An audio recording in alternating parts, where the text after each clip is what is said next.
Apakah sudah bisa mulai?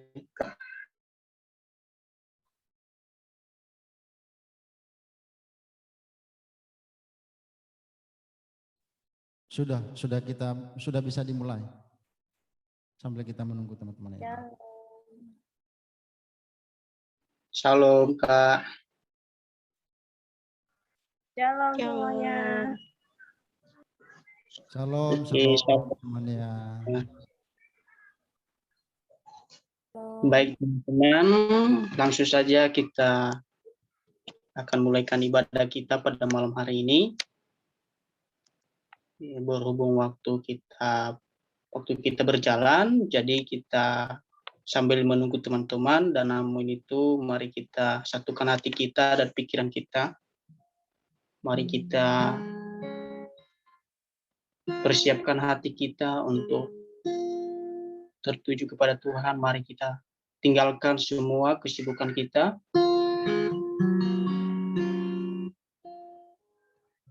Mari kita saat teduh kepada Tuhan, mari kita mengucap syukur atas semua penyertaan Tuhan dan pertolongan Tuhan sepanjang minggu dan bahkan sepanjang hari-hari kita lepas pribadi kita. Mari kita datang di hadapan Tuhan.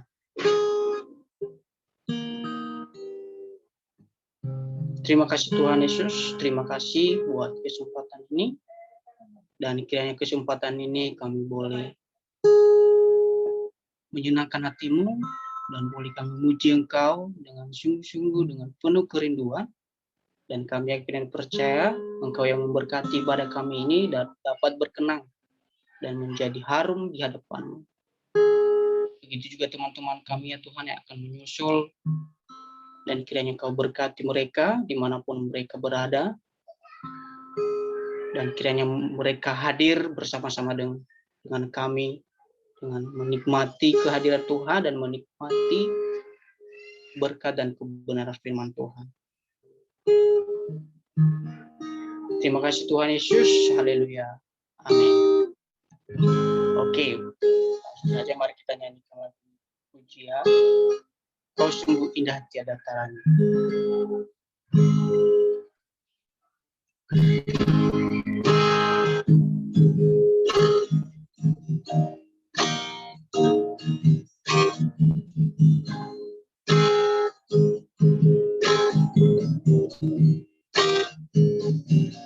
Kau sungguh indah tiada taranya,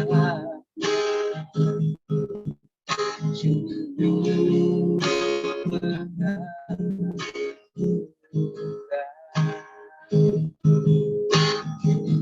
wajahmu di mengerti lebih dari semua yang ada. Hikmatmu tiada tersalah, kasihmu tak terhingga. Kau sungguh indah tiada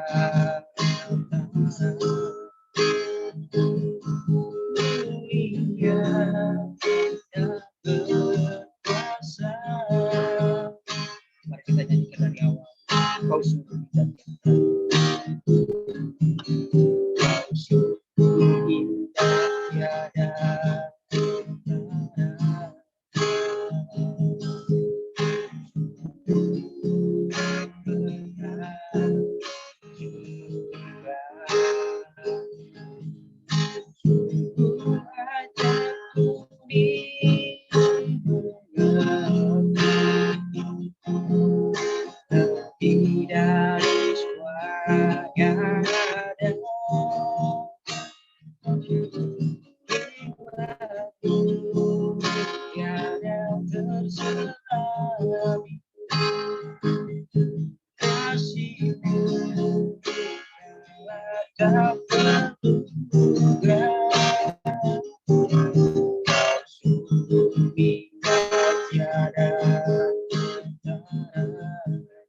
Baik, mari kita bersatu dalam doa.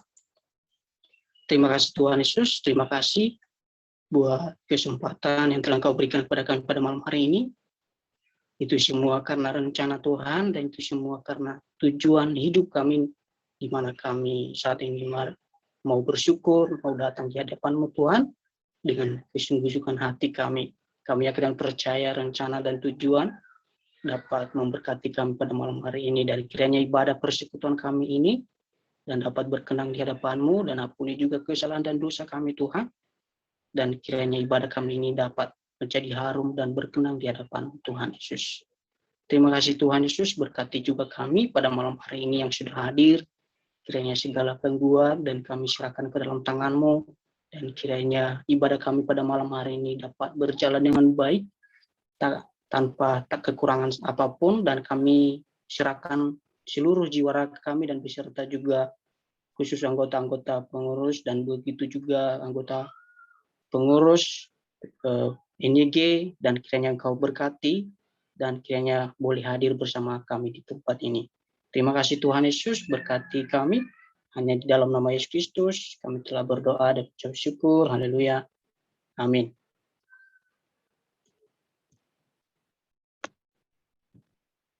Apakah suara saya masih jelas?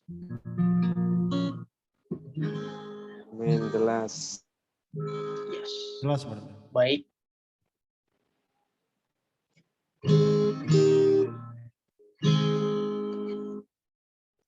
Ya, puji Tuhan, pada malam hari ini kita sangat-sangat bersyukur atas semua kasih Tuhan, bahkan kemurahan Tuhan yang tiada pernah habis-habisnya di dalam kehidupan kita.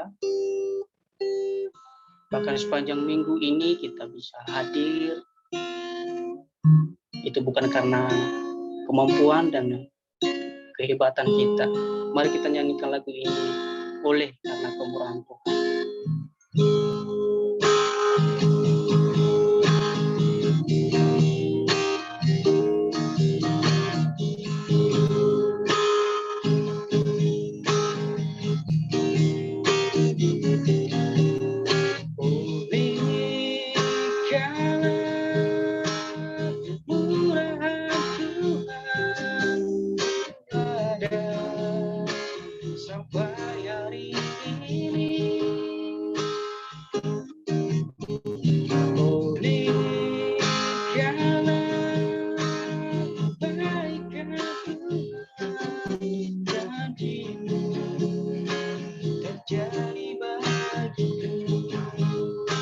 Oleh karena kemurahan Tuhan.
Baik, sebelum kita mendengarkan kebenaran firman Tuhan, mari kita nyanyikan satu lagu pujian. Aku datang dan ku bersujud.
Pada banyak kepercayaan.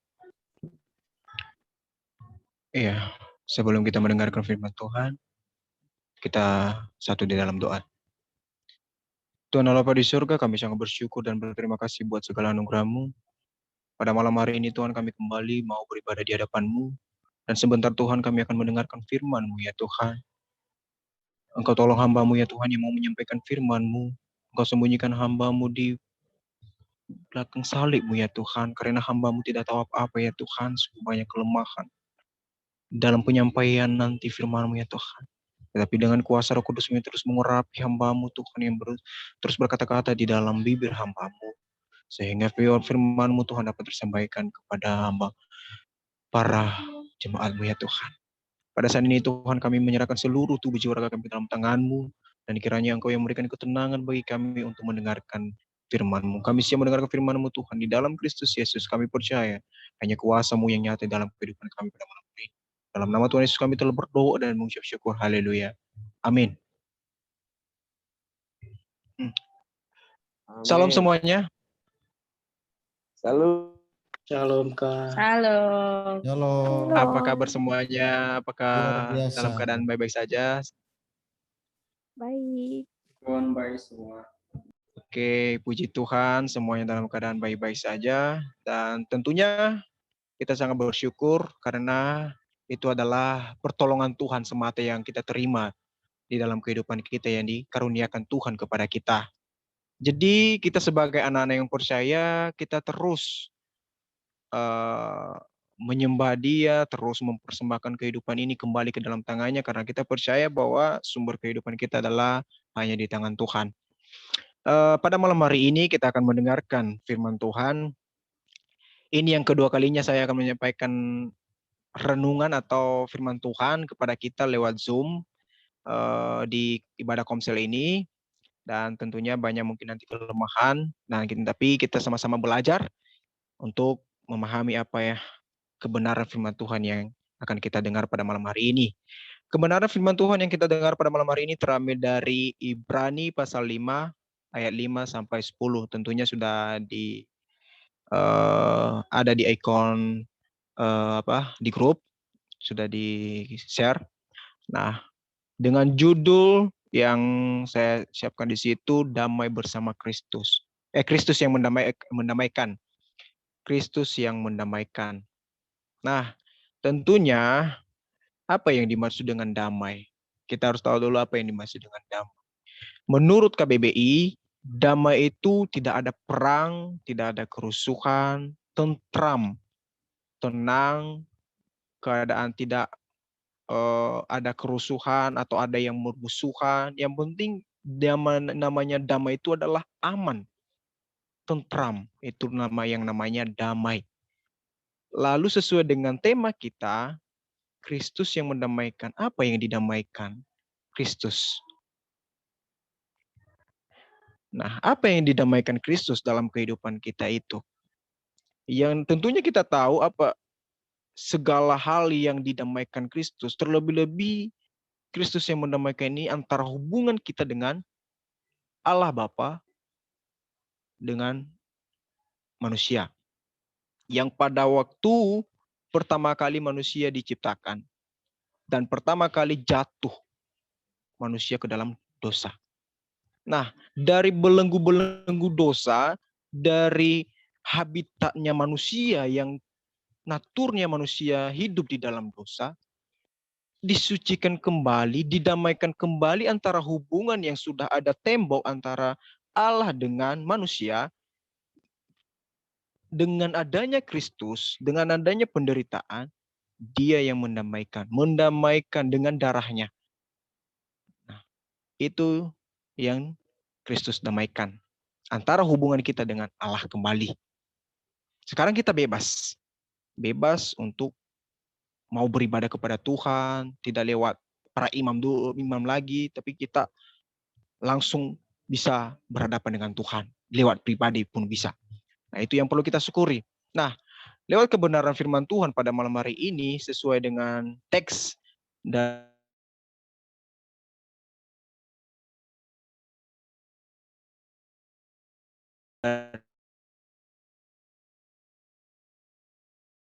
dari firman Tuhan 3:1-2. Ya. Demikian pula Kristus tidak memuliakan dirinya sendiri dengan menjadi imam besar, tetapi dimuliakan oleh Dia yang berfirman kepadanya, "Anakku, engkau engkau telah kuperanakan pada hari ini. Sebagaimana firman-Nya dalam suatu nas lain, engkau adalah imam untuk selama-lamanya, menurut peraturan Melkisedek. Dalam hidupnya sebagai manusia, ia telah mempersembahkan doa dan permohonan dengan ratap, tangis, dan keluhan kepada Dia yang sanggup menyelamatkannya dari maut, dan karena kesalehannya, ia telah didengarkan. Dan sekalipun ia adalah anak, ia telah belajar menjadi taat dari apa yang telah dideritanya. Dan sesudah ia mencapai kesempurnaannya, ia menjadi pokok keselamatan yang abadi bagi semua orang yang taat kepadanya, dan ia dipanggil menjadi imam besar oleh Allah menurut peraturan Melkisedek. Nah, dengan perikop dari teks ini, kalau kita lihat di belakang di pasal 4, yaitu dia berbicara tentang Yesus sebagai imam besar. Nah, dengan perikop ini, penulis surat Ibrani menjabarkan ajaran yang merupakan sumbangannya yang khusus ke dalam pemikiran Kristiani, yaitu ajaran tentang jabatan imam agung yang disandang kepada Yesus Kristus. Nah, perikop ini mengutarakan 3 hal yang esensial yang harus dimiliki oleh seorang imam. Kita bahas latar belakangnya dulu. Seorang imam diangkat kepentingan manusia untuk mengurusi perkara-perkara yang ada hubungannya dengan Allah. Jadi itu adalah tugas dari seorang imam yang berkepentingan untuk mengurus perkara-perkara yang ada hubungannya dengan Allah. Nah, yang kedua, iman itu harus merasa satu dengan manusia. Imam itu harus merasa satu dengan manusia. Ia harus menjalani semua yang dialami manusia, dan ia harus merasa dekat serta simpati dengan manusia. Nah, itulah pekerjaan-pekerjaan oleh para imam. Yang ketiga, bagi seorang imam ialah bahwa tak ada seorang pun yang mengangkat dirinya sendiri menjadi imam, atau pangkatannya itu dari Allah. Jadi imam itu langsung diutus oleh Allah sendiri, bukan dari demokratis dari jemaat dipilih, bukan, tapi itu langsung dari Allah sendiri. Nah, adapun persyaratan untuk memenuhi jabatan sebagai imam. Yang pertama, Allah sendiri yang memilih sewaktu, ini masuk ke dalam konteks kepada Yesus, sewaktu Yesus dibaptis terdengar suara yang datang kepadanya begini, "Anakku, engkau telah kuperanakan hari ini." Nah, yang kedua, Yesus telah melalui pengalaman manusia yang paling pahit dan dapat mengerti manusia dalam semua aspeknya, baik kekuatannya maupun kelemahannya. Nah, ini yang menjadi persyaratan untuk memenuhi jabatan sebagai imam, menurut dari konteks. Dalam kaitan ini, surat Ibrani mempunyai gagasan besar tentang Yesus. Gagasan yang paling terbesar ketika Yesus mengalami sesuatu hal ketika dia menjadi manusia. Yang pertama, ia ingat Yesus di Getsemani. Yang di Getsemani pada saat dia mau ditangkap, sebelum dia ditangkap, pada saat itu dia terlebih menyerahkan seluruh kehidupannya itu ke dalam tangan Bapa. Dia memohon permohonan doa. Tuhan juga merasakan gentar, ketakutan. Karena di saat itu adalah dia sebagai manusia biasa. Yang kedua, Yesus belajar dari semua pengalamannya karena ia menghadapinya dengan penuh hormat. Yesus belajar dari pengalamannya karena ia menghadapinya dengan penuh hormat. Segala pengalaman hidup seperti kita pada saat ini, Yesus juga mengalami penderitaan. Yesus juga mengalami yang namanya kelaparan. Yesus juga mengalami bagaimana yang namanya ketika jatuh. Semua yang ciri-ciri seperti manusia, Yesus mengalaminya. Tapi dengan semua pengalamannya itu, dia menghadapi dengan penuh hormat. Dia menghadapi penuh dengan semangat, tanpa ada keluhan-keluhan. Nah, yang ketiga, lewat pengalaman-pengalaman yang ia lalui itu, Yesus mencapai kesempurnaan. Dengan ketaatan yang dimiliki Yesus, sehingga ia mencapai kesempurnaan. Kesempurnaan. Dia mencapai ke titik sempurnaan di hadapan Tuhan, di hadapan Bapa. Karena ketaatannya yang begitu setia kepada Tuhan, dan dia mencapai kesempurnaan. Yang keempat, penyelamatan yang dibawa oleh Yesus adalah penyelamatan yang abadi. Nanti ada di konteks di ayat yang ke-9. Jadi yang lebih saya tekankan di sini tentang Kristus yang mendamaikan, yaitu yang di ayat ke-9. Nah, kembali kita kepada konteks. Bapak Ibu Saudara yang terkasih dalam nama Tuhan Yesus, konteks yang kita bahas pada saat ini tentang sesuai dengan tema yang saya angkat tadi, bahwa Kristus yang mendamaikan. Di dalam Kristus memang ada kedamaian. Nah, dikatakan di ayat 5 di sini, demikian pula Kristus tidak memuliakan dirinya sendiri. Kita bahas satu persatu dengan per ayat. Demikian pula Kristus tidak memuliakan dirinya sendiri dengan menjadi imam besar, tetapi dimuliakan oleh Dia yang berfirman kepadanya. Yesus tidak mengangkat dirinya, Yesus tidak meninggikan dirinya, tetapi Dia merendahkan dirinya.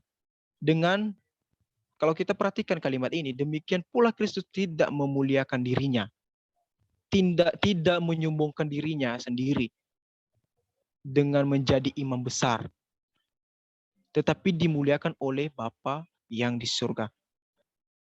Dimuliakan oleh Bapa yang di surga. Nah, posisi Yesus pada saat itu adalah sebagai anak. Ketika Yesus dibaptis, dia berkata, ketika Yesus dibaptis, berkatalah Bapa di situ, anakku engkau. Engkau telah kuperanakan pada hari ini. Nah, itu sebagai pengakuan dari seorang atau dari Allah Bapa. Dikatakan sebagaimana firman-Nya dalam suatu nas lain, engkau adalah iman untuk selama-lamanya. Yesus adalah iman selama-lamanya, iman yang paling besar yang membawa kedamaian bagi umat manusia. Bahas pada ayat ke-7, dalam hidupnya sebagai manusia, Ia telah mempersembahkan doa dan permohonan dengan ratap tangis dan keluhan kepada Dia. Kepada siapa Yesus mempersembahkan doa, permohonan dengan ratap tangis dan keluhan kepada Dia? Kepada Bapa. Yesus memposisikan dirinya sebagai anak, sebagai manusia yang sederhana, sebagai manusia yang memang benar merasakan jerita, merasakan bagaimana pahitnya kehidupan seorang manusia. Jadi dia juga merasakan ratapan tangis.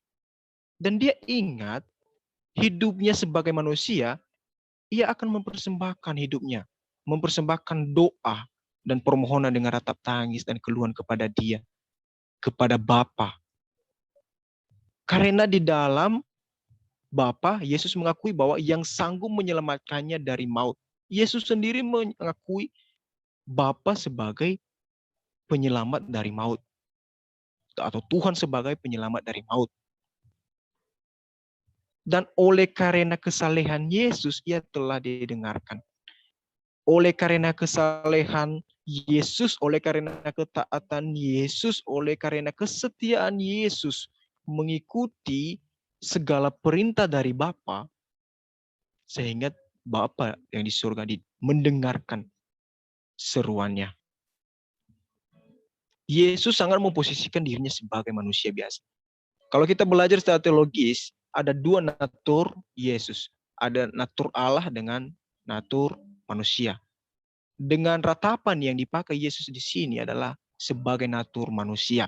Dia memposisikan sebagai manusia biasa. Nah, Dikatakan di ayat 8. Dan sekalipun ia adalah anak, ia telah belajar menjadi taat dari apa yang telah dideritanya.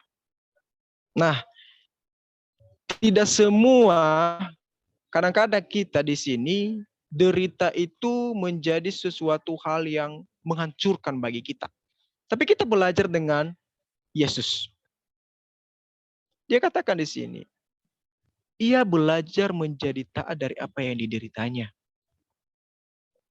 Ia belajar dari apa yang telah dideritanya. Dari semua keluhan, dari semua yang rasa pahitnya, begitu luar biasa dia merasakan bagaimana kehinaan ketika dia dicaci maki, ketika dia diolok-olokkan, ketika dia hampir dibuang. Dari semua itu, ketika dia ditolak, dia tetap taat. Dia tetap menjalankan misi dari Bapa. Dia tetap menjalankan misi yang diperintahkannya. Yang diberitakan Bapa kepada sang anak.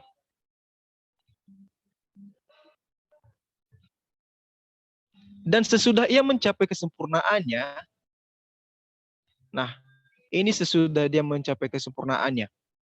Ketika Yesus sudah mencapai kesempurnaan dari semua ketaatan kesetiaan yang dia lakukan, dia juga tidak melakukan celah atau dia juga tidak melakukan dosa satupun. Karena Yesus adalah manusia yang suci yang diutus oleh Bapa. Nah, jadi ketika dia di posisi sudah mencapai kesempurnaannya, ketika dia disalib, itu adalah titik terakhir perjalanan ketaatannya bersama menjadi manusia, dan telah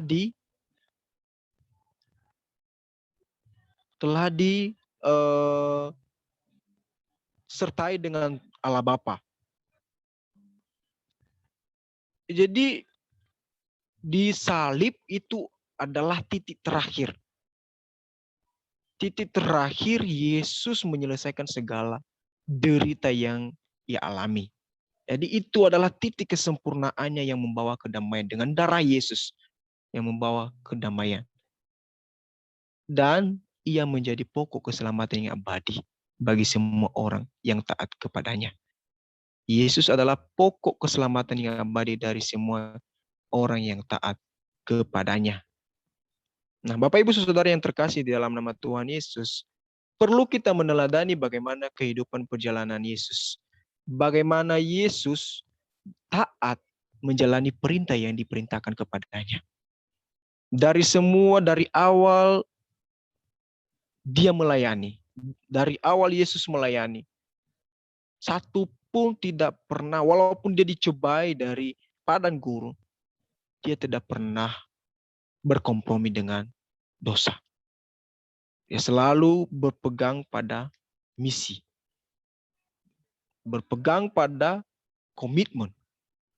Berpegang pada kesetiaan, ketaatan itu. Nah, kita perlu juga harus meneladani tentang bagaimana perjalanan kisah pelayanan Yesus selama dia ada di dunia ini. Tetapi kita tidak bisa dengan sempurna mengikuti segala semuanya itu. Tetapi kita bisa mencerminkan, bisa melakukannya.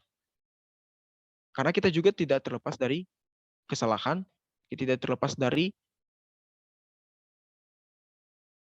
tetapi Yesus dengan sempurna dia melakukan semuanya itu. Dengan kesetiaannya, dengan ketaatannya, dia mencapai titik kesempurnaan dengan mati di kayu salib. Dan dengan darahnya, itulah yang membawa kedamaian. Nah, Bapak Ibu Saudara yang terkasih di dalam nama Tuhan Yesus, banyak hal yang kita perlu pelajari dari kisah Yesus ketika ada di dunia ini. Kembali pada ayat 7. Dalam hidupnya sebagai manusia, ia telah mempersembahkan doa dan permohonan dengan ratap tangis dan keluhan kepada Dia yang sanggup menyelamatkannya dari maut. Akankah kita, ketika kita mengalami sebuah derita, akankah kita tetap mengandalkan Tuhan? Akankah kita meratapi segala apa yang kita gumuli atau apa yang kita tangisi, kita kembalikan kepada Tuhan. Dan kita mengakui, apakah kita masih sanggup mengakui Tuhan sebagai juru selamat? Atau Tuhan yang mampu menyelamatkan kita? Kadang-kadang dalam kehidupan kita meninggalkan Tuhan. Karena kenapa? Kita tak sanggup. Kadang-kadang kita mengambil kesimpulan, di mana Tuhan kita? Kita sudah berdoa, kita mempersembahkan ini, kenapa Tuhan tidak ada? Kenapa Tuhan tidak bertindak?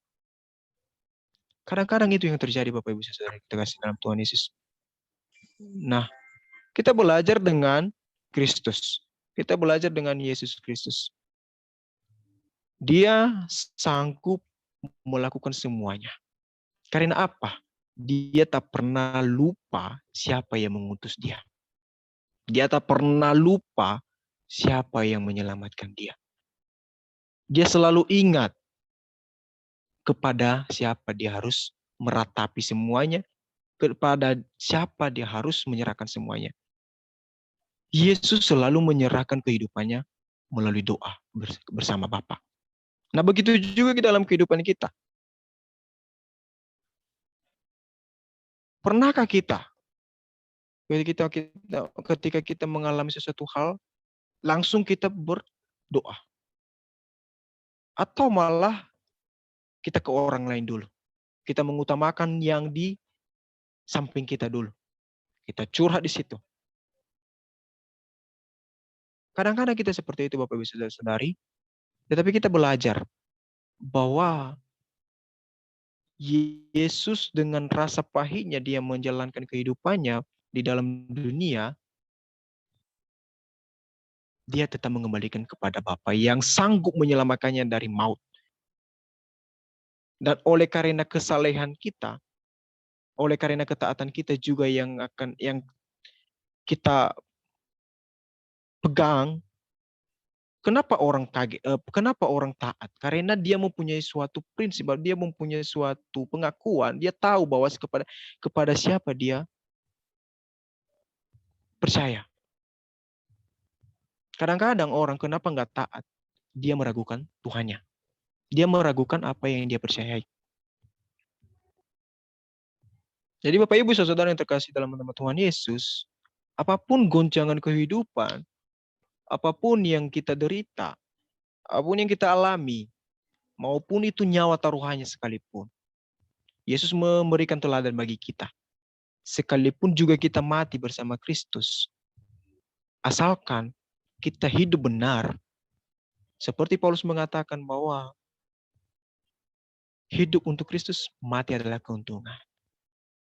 Bagi orang percaya, tidak ada yang namanya ketakutan ketika mati, ketika meninggal. Bagi orang yang percaya, orang yang benar-benar memiliki iman yang kuat di dalam Kristus, tidak ada ketakutan ketika dia mati, ketika dia merasa kehilangan semuanya.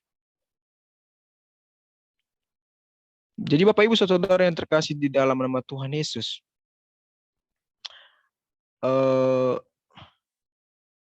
yang menjadi kesimpulan yang dari renungan kita adalah kemanusiaan Yesus membuat ia dapat mengerti keadaan, mengerti penderitaan dan kelemahan. Ia terlebih dahulu menerima penghinaan, mengalami penderitaan yang jauh melampaui apa yang kita alami. Nah, Yesuslah satu-satunya yang mencapai kesempurnaan. Oleh karena itu, ialah pokok keselamatan yang abadi bagi kita yang taat kepadanya. Jadi wujud dari ketaatan kita itu, kita akan terima. Istilahnya tabur menuai. Jadi orang yang taat pasti akan menuai dan pasti akan menerima, pasti akan didengarkan. Nah, jadi Bapak Ibu Saudara yang terkasih dalam nama Tuhan Yesus, dengan ketaatan kita juga, sehingga kita mencapai yang namanya kedamaian. Karena kenapa? Di dalam ketaatan bersama Kristus, di situ adalah tentram. Walaupun banyak goncangan kehidupan. Karena Tuhan tak pernah melepaskan umatnya yang setia kepadanya. Allah kita adalah juga Allah yang setia. Allah kita adalah Allah yang penuh kasih. Seperti dalam firman-Nya, tak berkesudahan kasih setiamu, tak habis-habisnya rahmat-Mu. Selalu baru tiap pagi. Dan Dia selalu juga berjanji bahwa tak pernah meninggalkan anaknya yang selalu setia, yang selalu berpegang dan bersandar kepadanya. Janji adalah jaminan. Dan jaminan itu akan digenapi. Nah, Bapak Ibu Saudara yang terkasih dalam nama Tuhan Yesus. Itulah yang menjadi renungan kita pada malam hari ini. Sungguh banyak kekurangan dalam penyampaian firman Tuhan ini. Saya minta maaf. Karena belum ada juga persiapan banget. Karena banyak, ini sudah mulai kuliah. Banyak sekali kesibukan. Tapi saya percaya mudah-mudahan kita mendapat suatu poin dari apa yang kita dengar pada malam hari ini. Jadi Kristus yang mendamaikan dengan darah Kristus, dengan semua penderitaan yang dia alami, itu adalah bertujuan untuk mendamaikan kehidupan kita bersama Bapa, bertujuan untuk merobohkan tembok atau jurang yang sudah ada di tengah-tengah kita antara Bapa dan anak, antara manusia dengan Allah. Jadi sekarang dengan Kristus, dengan adanya Kristus, kita sudah didamaikan, dipulihkan kembali, disucikan kembali, dilayakkan kembali. Dan kita tak perlu takut lagi. Kita tak perlu melalui perantara lagi. Kita bisa langsung datang kepada Tuhan. Dengan damai bersama Kristus, tentunya kita ada sukacita. Siapapun yang tinggal di dalam Kristus akan mendapatkan kedamaian, ketentraman dalam kehidupan kita. Teruslah kita berada dan bersandar di dalam Kristus, karena di dalam Kristus kita memiliki ketenangan, di dalam Tuhan kita memiliki kehidupan, di dalam Tuhan kita memiliki tujuan hidup yang sesungguhnya. Jadi Bapak Ibu Saudara yang terkasih, dalam nama Tuhan Yesus, Yesus Kristus adalah imam yang besar, imam yang diutus oleh Bapa yang di surga. Jadi sekian dari kebenaran firman Tuhan yang telah kita dengar. Untuk menutupnya, mari kita bersatu dalam doa. Tuhan Yesus yang baik, kami telah mendengarkan sebagian dari firman-Mu. Sungguh banyak kelemahannya Tuhan, banyak kekurangannya Tuhan. Hamba-Mu sangat memohon Tuhan dengan kuasa Roh Kudus-Mu yang terus menerapkan di dalam kehidupan kami. Sehingga lewat firman-Mu Tuhan kami terus dikuatkan dan diberikan kekuatan yang luar biasa yang daripada Engkau Tuhan. Sehingga firman-Mu menjadi pelita dalam kehidupan kami. Di dalam Kristus Yesus kami telah berdoa dan mengucap syukur. Haleluya. Amin. Saya kembalikan kepada Leader Wasit.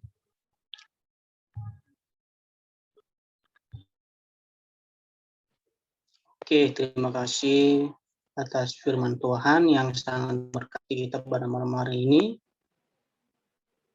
Saya akan percaya walaupun firman Tuhan dilewatkan, disampaikan secara virtual, tapi Roh Kudus yang akan menerangi dan membuka hati kita untuk lebih mengerti lagi kebenaran firman Tuhan pada malam hari ini. Jadi, marilah kita menjadi orang-orang yang damai. Tentunya bagaimana Bapak juga telah mengaruniakan kita bagaimana hidup kita damai, tentunya juga kita hidup damai bersama teman-teman. Nah, intinya damai itu akan merasakan kebahagiaan dan aman tanpa ada gangguan. Jadi kalau hidup kita damai, jadi hidup kita juga akan merasakan kebahagiaan dan kenyamanan di dalam Tuhan. Jadi saat ini mari kita terus mendengarkan kebenaran firman Tuhan. Mari kita renungkan kebenaran firman Tuhan ini, dan kiranya firman Tuhan ini menjadi kekuatan Karena saat ini jarang orang mendapatkan atau mencontohi bagaimana menjadi orang damai. Karena banyak orang-orang di luar sana, udahlah, nanti aja dulu damainya. Memperoleh hidup damai nanti aja dulu, masih ada waktu. Jadi sekarang kita harus memperoleh damai itu. Itulah yang Tuhan inginkan kepada kita sesuai tema pada malam hari ini. Namun saatnya kita akan masuk dalam pokok-pokok doa. Doa syafaat yang dilayani oleh saudara kita, Kakak Kusman Bulele, kami persilahkan.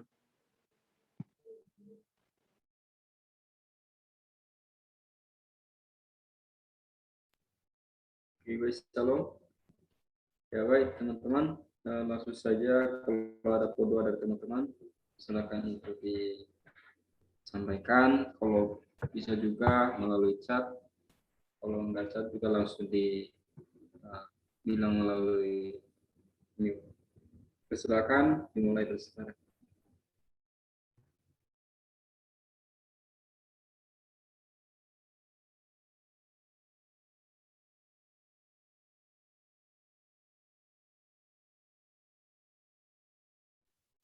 Ya, shalom, selamat malam. Saya minta tolong nanti teman-teman berdoa untuk anak abang yang ada di kampung halaman yang saat ini sedang dalam keadaan sakit. Ada 2 orang yang sedang sakit, dan dengan dukungan doa dari teman-teman tentunya bisa menolong lo ya.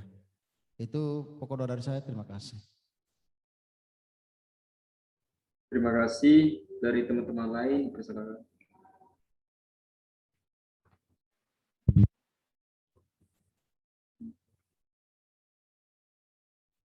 Oke, langsung saja ya kita berdoa. Mari kita berdoa. Tuhan kami yang bertata di dalam kerajaan surga, pada saatnya Tuhan kami bersyukur buat kasih setiamu Tuhan atas kesempatan pada malam hari ini telah memberikan kami untuk bersekutu, memuji memuliakan namamu, terlebih kami anak Tuhan telah mendengar firman-Mu Tuhan. Engkau telah memperdengarkan di dalam kehidupan kami, dan biarlah apa yang telah kami dengarkannya Tuhan boleh kami tanamkan di dalam kehidupan kami, dan begitu juga Tuhan nama yang telah menyampaikannya Tuhan memberkati keluarganya, pergumulan serta kesehatan kekuatan bagi ya Tuhan, kiranya Tuhan yang selalu menolong memberkati. Terima kasih Bapa, pada saat ini Tuhan kami berdoa ya Tuhan untuk anaknya Bang Fa ya Tuhan yang sedang sakit di kampung Tuhan. Mari Tuhan tolong untuk penyertaan pemulihan daripada Tuhan untuk menyembuhkan mereka sehingga mereka mendapatkan kesembuhan Tuhan dan boleh kembali dari hadapan untuk memuliakan nama Tuhan serta untuk melakukan segala kehidupan yang baik. Terima kasih Bapak, terima kasih, demikian juga keluarganya Tuhan, segala pergumulan, pekerjaan, pelayanan Tuhan sertai, berikanlah kesejahteraan di dalam kehidupan saudara Tuhan, kiranya Tuhan yang selalu serta menyertai dimanapun melangkah berada Tuhan sertai. Terpujilah nama Tuhan, kami juga berdoa ya Tuhan untuk Kak Efrin Tuhan yang sedang berjuang dengan tebusannya Tuhan yang selalu memberikan semangat, kekuatan, dorongan, serta untuk mencoba dari segala halangan dan segala kuat Tuhan sehingga pelayanan dan juga studi, proposal, tugas-tugas segala ini Tuhan kami pertaruhkan di dalam tangan kuasa Tuhan sehingga semuanya berjalan dengan baik. Terima kasih Bapak. Kami juga berdoa ya Tuhan untuk teman-teman kami, berikanlah kesehatan kekuatan bagi mereka ya Tuhan, sehingga mereka tetap semangat dan sukacita dan mereka tetap bersatu di dalam Tuhan. Terima kasih Bapak, berkati kesatuan mereka, berkati keluarga mereka, pergumulan mereka, dimanapun mereka berada sertai. Terima kasih Bapak, terima kasih Yesus, berkati Kak Arianus Tuhan, berkati segala pergumulan dan segala studi, tugas-tugas Tuhan dan segala masalah-masalah ya Tuhan kami pertaruhkan di dalam kuasa Tuhan. Ya Tuhan yang selalu sempurna untuk menjauhkan Tuhan sehingga para hamba Tuhan boleh berada di dalam kapal Tuhan agar kami boleh menyelesaikan seluruh hidup kami terlebih kami untuk melaksanakan seluruh pelayanan. Terima kasih Bapak, terima kasih Yesus. Hati juga Tuhan kami keluarganya Tuhan, segala pergumulan, segala kesatuan kekuatan Bapak, ya Tuhan yang selalu memulihkan segalanya Tuhan. Engkau bukakan jalan keluar segala apa yang telah diingatkan, segala apa yang didudukan, digumuli selama hidupnya Tuhan. Berkati Bapak, demikian pergumulan segala pelayanan, sekolah, tugas, berkati. Terima kasih Bapak, terima kasih Yesus Bapak. Yesus, kami menyerahkan juga seluruh pergumulan teman-teman kami yang masih belum kami sampaikan Tuhan. Mungkin kami belum sampai saat ini masih belum ada Tuhan, tetapi Tuhan tahu isi hati kami, apa yang sedang kami rindukan, apa yang sedang kami gumuli di hadapan Tuhan. Kami serahkan semua di dalam tangan Tuhan. Terima kasih Bapak, terima kasih Yesus, berkati semua teman-teman kami yang ada di luar sana ya Tuhan. Terlebih untuk orang tua kami tidak tahu sekarang saat ini keadaan mereka di mana Tuhan. Kami berdoa Tuhan, kiranya kekuatan, kesejahteraan, dan damai, perlindungan, penjagaan, pemeliharaan daripada Tuhan menyertai mereka Tuhan, sehingga mereka sehat selalu dan kuat dan tetap percaya dan takut akan Engkau Tuhan. Terima kasih, demikian juga pekerjaan mereka, pelayan mereka, Tuhan sertai saudara-saudara kami yang ada di kampung juga Tuhan, terlebih yang ada di perantauan, dimanapun mereka saat ini, Tuhan sertai mereka. Terima kasih Bapak, terima kasih Yesus. Kami mengucap syukur Tuhan, kami serahkan seluruh hidupan malam ini, dan segala cerita kami pada hari Tuhan, kami berikan kepada Tuhan. Tuhan selalu memberikan kekuatan kepada kami sehingga kami boleh besoknya Tuhan boleh melakukan segala kegiatan yang sudah Tuhan. Kasih Bapak, terima kasih Bapak. Inilah seluruh hidup kami Tuhan, segala pergumulan Tuhan, ibadah kami, persekutuan kami, pelayanan kami selama orang ini Tuhan, kami serahkan di dalam tangan Tuhan. Tuhan yang selalu mencapai dan segala gangguan jaringan dan segala hal-hal yang tidak diinginkan. Terima kasih Bapak. Kami mengucap syukur, kami menyerahkan seluruhnya di hadapan Tuhan, berkati bangsa negara kami, seluruh pulaunya Tuhan, berkati Presiden Joko Widodo dan juga Prof. Amin dan serta jajarannya Tuhan, berkati semua. Terima kasih Bapak, inilah doa kami demi nama Tuhan Yesus. Kami doa dan mengucap syukur pada Bapak di surga. Haleluya. Amin.